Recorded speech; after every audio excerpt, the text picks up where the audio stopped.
Vejam só, o presidente da Câmara dos Deputados, Arthur Lira, disse agora há pouco, conversou ali rapidinho com a imprensa e falou algumas questões bem importantes. A gente separou alguns trechos para compartilhar contigo. Ele disse, entre tantas questões, que acredita que as atribuições dos poderes têm sido atendidas sem ruídos e que o equilíbrio é a melhor maneira de viver em harmonia. Fala de Arthur Lira.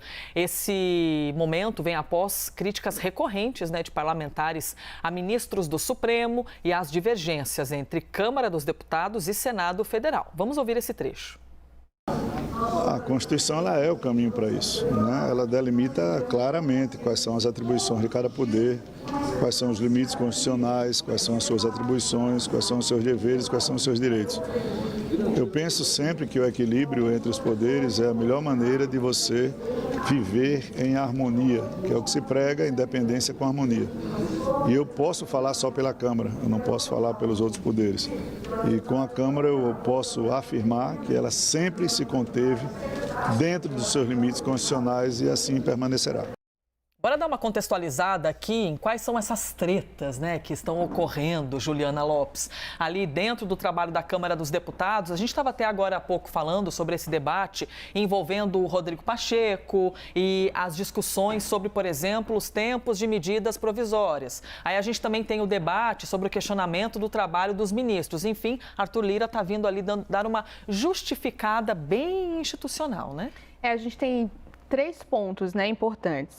O primeiro é esse sobre a obstrução. A gente lembra que teve um movimento ali, principalmente depois do marco temporal ter caminhado lá no Supremo Tribunal Federal, e aí houve um movimento dos ruralistas pedindo ali, travando algumas votações. Para além disso, havia também ali uma reclamação entre os parlamentares sobre ficou travado ali, praticamente, as indicações para os comandos ali da Caixa Econômica Federal. Havia a possibilidade, o próprio Lira foi à frente, publicamente disse isso, que havia a possibilidade do Centrão comandar a Caixa Econômica e as vice-presidências, que são várias, mas essas nomeações e essas mudanças não aconteceram. E aí houve ali um movimento de travar as propostas e as votações no Congresso Nacional. Junto a isso, e aí a gente vai para o outro ponto, havia também essa reclamação dos parlamentares, dos assuntos todos sendo tratados ali no Supremo Tribunal Federal e o Congresso Nacional ficando de lado nesse debate. Então, o que Lira diz agora, que caminha aí pensando ali pelo STF, é que eles não estão fazendo nada ilegal, não há uma obstrução que seja, de alguma forma, um movimento ilegal dos parlamentares, e esse movimento é natural, segundo o que indica o presidente da Câmara, e também falou sobre uma relação amistosa entre os poderes, É claro que ele não vai ali usar o microfone para botar a lenha nessa fogueira. Sim. Então, está dizendo, caminhando junto ali com o que disse também o presidente novo, do Supremo Tribunal Federal, que essa relação é natural e que há ali certos pontos sendo discutidos, mas que isso não interfere na relação e na separação entre os poderes.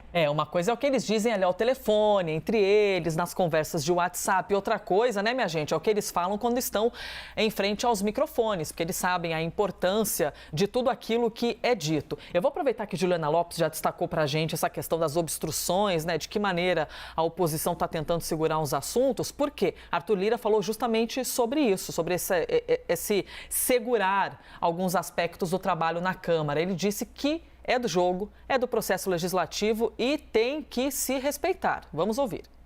A obstrução é um instrumento da minoria ou de qualquer partido político ou de qualquer parlamentar, quando não concorda com um tema ou quer chamar a atenção para outro. Então, é absolutamente democrático.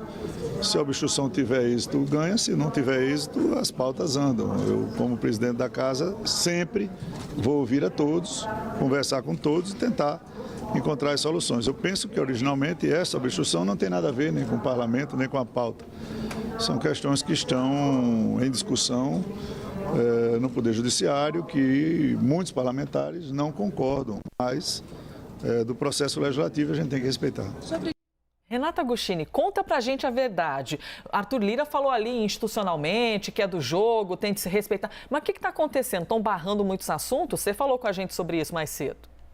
Tentando, Mais cedo fui até conversar com um integrante ali do PL, né, desse grupo de oposição, para entender como é que seguia a disposição, e a resposta foi: a gente vai seguir com os esforços sim, vamos seguir tentando obstruir tudo. Eles vão conseguir? Esse é um outro problema, né? A gente tem ainda a disposição de Arthur Lira e diante disso, né, dessa indicação de que ele quer votar esse projeto da taxação dos super ricos, ele vai colocar ali a sua própria tropa de choque, seus aliados, para entrarem nessa questão. O Colégio de Líderes de ontem definiu que esse projeto entraria, sim, na pauta e seria votado. Então, a gente já tem ali uma indicação de que algumas coisas vão andar. A gente teve a votação ontem do Marco de Garantias. Então, é uma obstrução anunciada pela oposição, que tem alguns reflexos, mas não está tendo condão de barrar qualquer tipo de debate na Câmara. É uma medição de forças. Inclusive, esse integrante da oposição que eu conversava há pouco falava sobre isso. Olha, não deixa de ser uma forma, mesmo que a gente não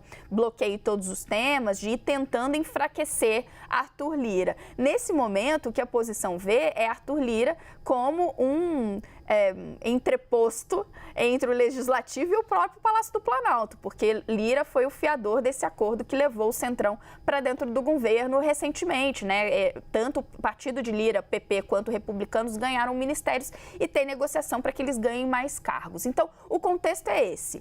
Bancadas como a evangélica e de segurança pública dando corpo a esse pleito da oposição de parar com ao menos parte dos trabalhos, porque eles dizem que a cúpula do Congresso tem de dar uma resposta ao que eles enxergam como um movimento de avanço do STF, do Judiciário, sobre as prerrogativas do Congresso Nacional.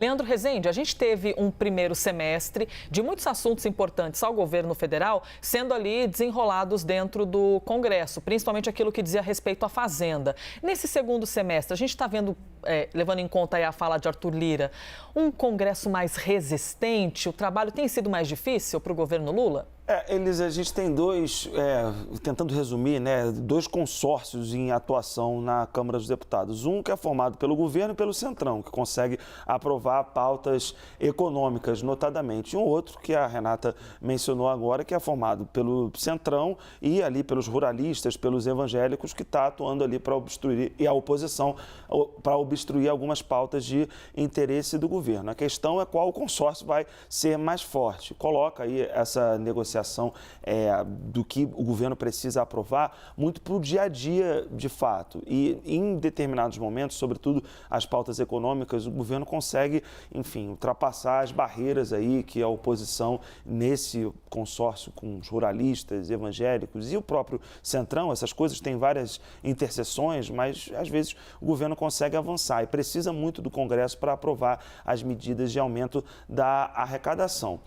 Nesse sentido, né, é evidente que se tem uma reação muito mais organizada dessa vez ao que uma parte do Legislativo considerou influência do Supremo Tribunal Federal no processo que deveria ser do Legislativo, né? Essa resistência, se não for debelada e contida pelo governo, pode representar um problema no final do ano, né? Se o governo não conseguir aprovar as medidas de aumento da arrecadação que, enfim, são necessárias para que se bata as metas aí colocadas pela Fazenda e pelo governo como um todo, Elisa. Pois eles estão trabalhando com um cenário de arrecadação, mas se a parada não desenrolar, por exemplo, nesse assunto dentro do Congresso, a gente sabe que vai ser uma consequência bem pesada para o governo federal e para o Ministério da Fazenda. Leandro, Juliana, Renata, obrigada, por essa rodada de análise aqui em cima da fala que acabou de ocorrer do presidente da Câmara dos Deputados.